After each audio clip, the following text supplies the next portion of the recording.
मोदी जी बहुत पढ़े लिखे हैं, बहुत उनको ज्ञान है, जो उनको बोला जाता है उसी हिसाब से कर देते हैं कि ये बताइए कि ये अति पिछड़ा का वोटर नीतीश जी का है कि इनका वोटर है? बहुत से लोगों का ये मन में विचार आता है कि भाजपा हम लोग के पक्ष में नहीं है। क्या कहना चाहेंगे आप? अगर किसी के मन में है तो बुद्धि भ्रमित है, उसका सोच संकुचित है। सब हमारे साथ है, सब विकास का काम जो हो रहा है उससे हम भी लाभान्वित हैं। सभी समाज के लोगों को और खास करके मुस्लिम समाज के लोगों को कहना चाहते हैं कि कभी किसी दूसरे के भूल भुलैया में नहीं आवे। जितना विकास का काम आपके लिए ये किया है, आजादी के बाद कोई मुख्यमंत्री नहीं किया। आप देख रहे हैं केवल सच। इस समय मैं मौजूद हूँ जमुई के केके स्टेडियम में, जहाँ पर बिहार सरकार के मंत्री श्री अशोक चौधरी का गरिमा में आगमन हुआ, जो ग्रामीण कार्य विभाग से संबंधित रखते हैं। उपस्थित थे यहाँ पर बिहार के मंत्री सुमित सिंह जी, भाजपा विधायक पूर्व मंत्री श्री दामोदर रावत और जमुई की विधायिका सुश्री शेषी सिंह, जिन्हें गोल्डन गर्ल के नाम से जाना जाता है। आज बिहार सरकार के द्वारा अशोक चौधरी के द्वारा पिटारा खोल दिया गया है जमुई की जनता के लिए। काफ़ी विकास कार्य के बारे में उन्होंने जानकारी दी और विपक्ष पर उन्होंने जोरदार हमला किया। देखिएगा मेरी खास रिपोर्ट जमुई से।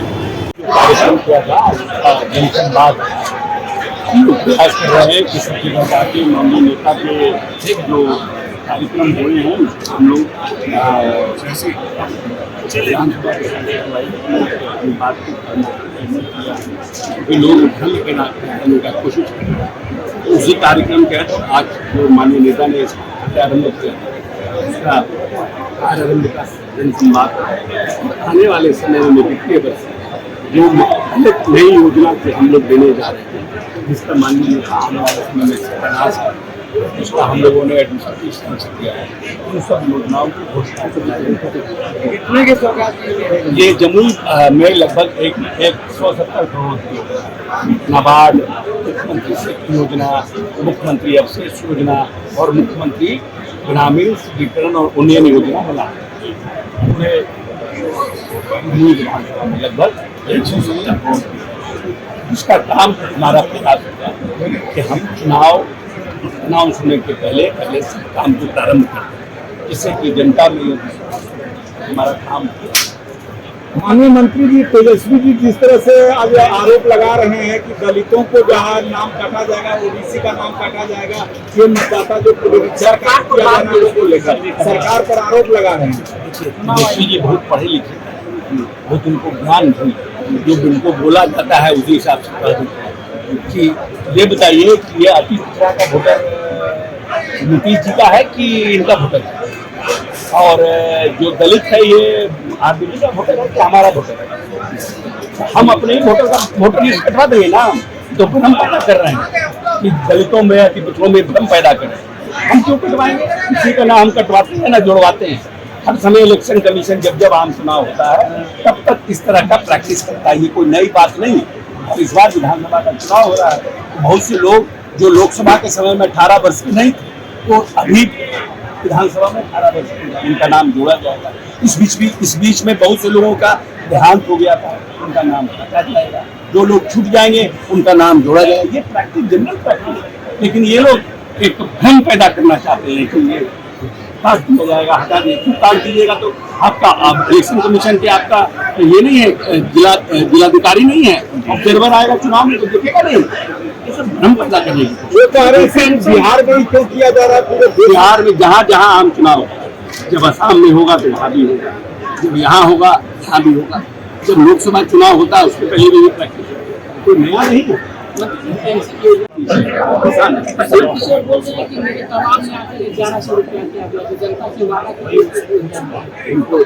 नमन है, उनसे जितना पढ़ा लिखा आदमी तो कोई वही सबको ध्यान देते हैं।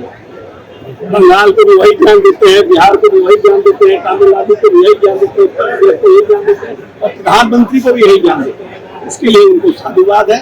इस तरह की राजनीति जो पेंशन होता है निःशक्ता पेंशन 400 रुपए से बढ़ाकर 1100 रुपया किया गया है। ये दूरदर्शी सोच अगर किसी की है तो हमारे सरकार नीतीश कुमार की सरकार की है।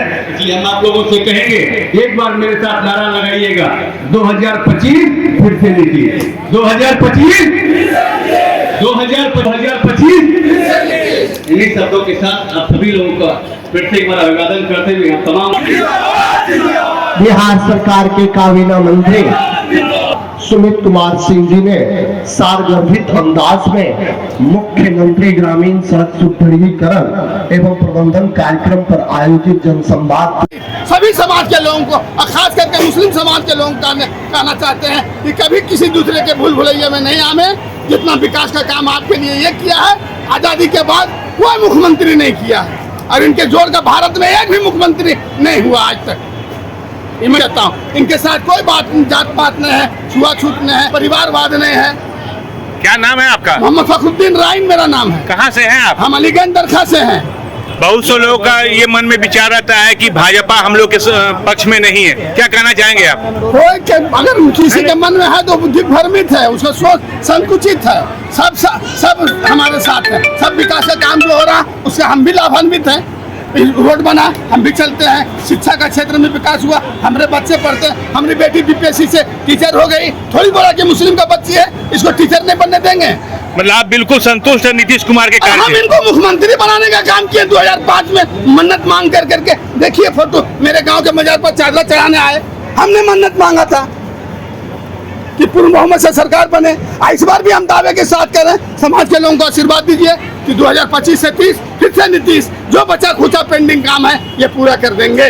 नई योजना की शुरुआत की और जब लोकसभा का चुनाव हो रहा था तो जब हम लोग बिहार के विभिन्न जिलों में प्रचार के दौरान घूम रहे थे तो ऐसा हमने पाया और हमारे लोगों ने भी, जो हमारे साथ मंत्रीगण थे, कि जो हमारे सड़कों की स्थिति है, जो हमारी मेंटेनेंस पॉलिसी है 5 ईयर मेंटेनेंस पॉलिसी, उसमें कहीं ना कहीं विभाग, इंजीनियर और ठेकेदार के बीच में तारतम्य नहीं बन पा रहा है, जिससे सड़कों की जो स्थिति होनी चाहिए उसमें कहीं ना कहीं त्रुटि रह जा रही है। और जिस तरह का प्रशासनिक दबाव हम बनाना चाहते हैं अपने ठेकेदारों पर, तो उस प्रशासनिक दबाव बनाने में भी कहीं ना कहीं कमी रह गई थी। और जब हम लोगों ने माननीय नेता को इस बातों की जानकारी दी तो माननीय नेता ने इस प्रदेश में ग्रामीण सुदृढ़ीकरण एवं उन्नयन योजना की नई योजना की शुरुआत की और उसमें 7 वर्ष का मेंटेनेंस पॉलिसी लाने का काम किया, जिसमें 7 वर्ष तक कोई भी जो ठेकेदार होगा उसको सड़क को मेंटेन करने का और उसको अच्छा रखने की जिम्मेवारी होगी। आज वो सड़क बनाएगा, उसके बाद चौथे साल दोबारा उसको खालीकरण करना है और 7वें वर्ष में जब वो सड़क विभाग को सौंपेगा तो सड़क पूरी तरह से अच्छी स्थिति में होनी चाहिए। और इसके साथ साथ माननीय नेता ने इस प्रदेश में पहली बार अपना बिहार और अपनी सड़क की भी ऐप की घोषणा की और उसकी शुरुआत की, जिससे बिहार का तमाम लोग, कोई भी व्यक्ति